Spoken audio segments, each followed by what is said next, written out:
So it's definitely not every day that you get to say this, but we've got a new Sumerian myth.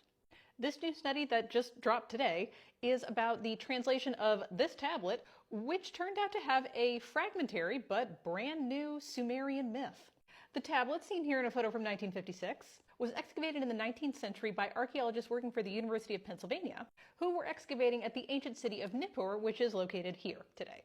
The fragmentary tablet dates to the early dynastic 3B period, which is around 2540 to 2350 BCE for those of you playing along at home. Many of the tablets from this collection still have not been translated, and that is a very common thing in the world of Assyriology. But this one has, and even though it's still missing some key parts, we've learned a brand new story about the god Enlil, or more specifically, his son, the storm god Ishkur. And here's what happens. The beginning of the story is missing, but when the text starts, Ishkur, the storm god and son of Enlil, is out apparently inspecting canals with his herd of multicolored cows. At some point, Ishkur is kidnapped and taken into the underworld. Enlil convenes a council of the gods to figure out what to do and who's going to go rescue Ishkur, but for some reason, none of the gods are able to do this. However, Fox volunteers. Fox enters the underworld, and because foxes are tricksters and very cunning, he hides the food and drink that are offered to him.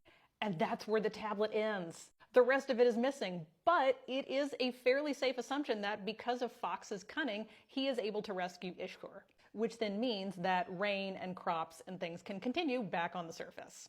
There are actually later examples of stories about Enlil and Fox, but as of right now, this is officially the earliest one.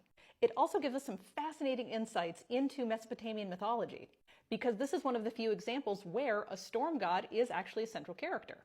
Unlike other parts of Mesopotamia, rain and the storm gods were not necessarily key factors in everyday life because in Nippur they had things like irrigation and an extensive network of canals from both the Tigris and Euphrates to help maintain crops, unlike other parts of the ancient world where they were heavily dependent on rainfall, and thus storm gods played a much more central role in their mythology.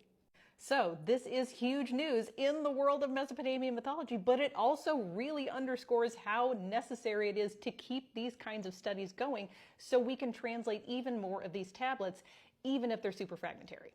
The study itself is open access, and you can read the whole thing if you want for free.